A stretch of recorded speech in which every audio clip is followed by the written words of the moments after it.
Hello everybody, welcome back to the channel. Today's story is called "'Twas the Fight Before Christmas." A parody, as it were.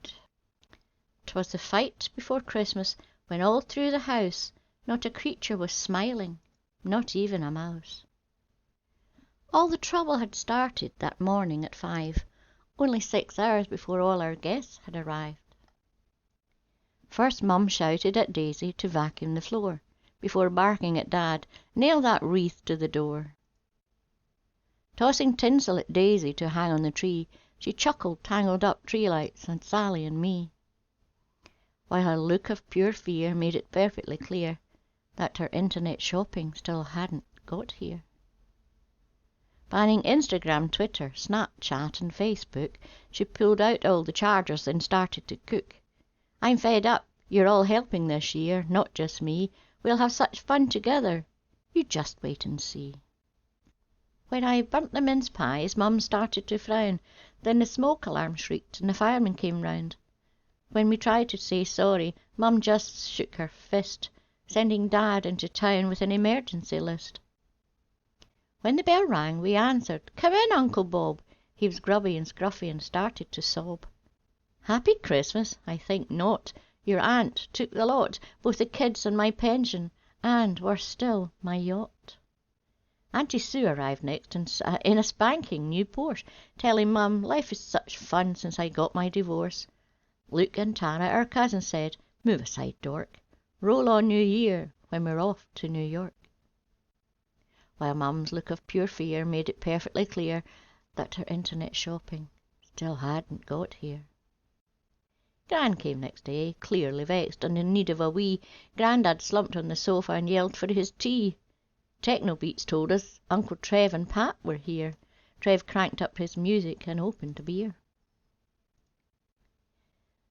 Their twins fell out fighting before hurtling in. "Stop it," cried Pat. "Now quick, fetch me a gin." Mum thought this Christmas we'd try something new, but Gran sniffed. "That smells foreign. Is it cordon bleu?" Auntie Pat began tutting and rolling her eyes. "The twins won't eat veggies. Why can't they have fries?" Grandad slurped at the gravy and spat. "Too much salt." Uncle Trev dropped his glass, grunting, "That's not my fault." Soon a big fight erupted over what music to play. The twins wanted Bieber, but Gran said Bublé. We hadn't enough seats when we sat down to eat, and no one ate Mum's poussin. We'd filled up on sweets. Grandad farted loudly, then blamed the poor dog. Uncle Trev winked and proffered the Yuletide log. Tara sneered at Daisy. "Your eyebrows are funny." Daisy retorted, "For at least I'm not chubby." Mum said, "Please both stop it." Auntie Sue said yes. The two teens dropped off, one east and one west, while Mum's look of pure fear made it perfectly clear that her internet shopping still hadn't got here. When Uncle Trev claimed Christmas was only a fable, Mum answered by saying, "Fine, let's clear the table." Scrabble was scrapped when Luke called Trev a turd, for claiming agadoo was a real 5-letter word. After Dad busted Grandad for cheating at cards, we all got together for a game of charades. I'd have happily swapped places with that kid from Home Alone when Gran crackled Joy of Sex instead of Game of Thrones. The remote for the TV then got broken because Sally switched from Die Hard to The Wizard of Oz. Cousin Tara filmed a Vine, then shared it online, showing Gran disco dancing after far too much wine. When Sue's new boyfriend rang, Uncle Bob began to blub. Mum nodded at Dad and pointed to the pub. "To make midnight mass, Sue, you'd better leave now," Mum said, flouncing out, muttering, "Stuck-up old cow," while her look of pure fear made it perfectly clear that her internet shopping still hadn't got here. She marched up the stairs, kicking open the teens' door, surveying the carnage, all that crap on the floor. The dog was at the chocolates and licking off toppings. Mum said, "No more Pokemon. Hang up your stockings." Downstairs Gran was snoring, her mouth lolling wide. One twin chucked in popcorn, the other supplied. "Leave out port and mince pies," Mum told Sally and me. "What, no whiskey and carrots?" Aunt Pat disagreed. Uncle Bob went rather white as Tara read out her list. I agreed to an iPhone. I must have been pissed. Look yond, it's a farce. Who believes any more? Then the dog threw up chocolates all over the floor. Gran began to choke. Sal yelled, "Someone help her, quick!" Gran spat out her dentures, thanks to Bob's quick Heimlich. Mum cried out, "OK, bedtime, it's nearly midnight." "But it's snowing," said Sal. "Come on, quick, snowball fight." They all ran outside, knocking over a bin. The neighbours' lights came on, the cats made a din. In the snow on the windscreen of Auntie Sue's car, Uncle Bob wrote, "I still love you, I'll never go far." All our neighbours charged out.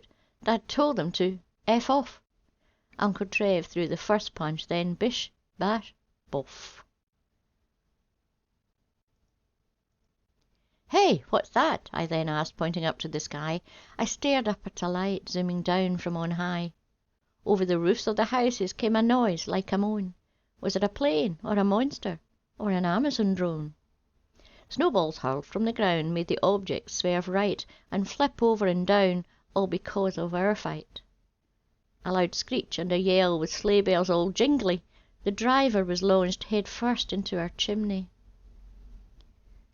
Luke helped me to clamber out onto the roof. I'd always believed, and now here was the proof. I climbed up on board and took the reins tightly. Luke got in beside me, the sleigh rocking lightly. "I'll lasso his boots," Daisy called from above, "but he's stuck really tight, so give him a shove." All the reindeer looked ready. Luke held out his phone. "Great selfie," he shouted, but Santa just groaned. "Now Dasher, now Dancer, now Prancer and Vixen, on Comet, on Cupid, on Donner and Blitzen. Chuck down the rope," Bob called from afar, "I'll tie it round the bumper of Auntie Sue's car." We heaved and we hoed, and then out he popped, tumbling down to the lawn, and then everything stopped. Uncle Trev said, "Hey, look, it's that bloke from KFC. The kids'll have a bucket make chicken wings for me." Santa spoke, "No more fighting, and let's pull together, or else you'll be on my naughty list forever." "Now I'll see you next year," he said with a wink, and whoosh, he was up on the roof in a blink.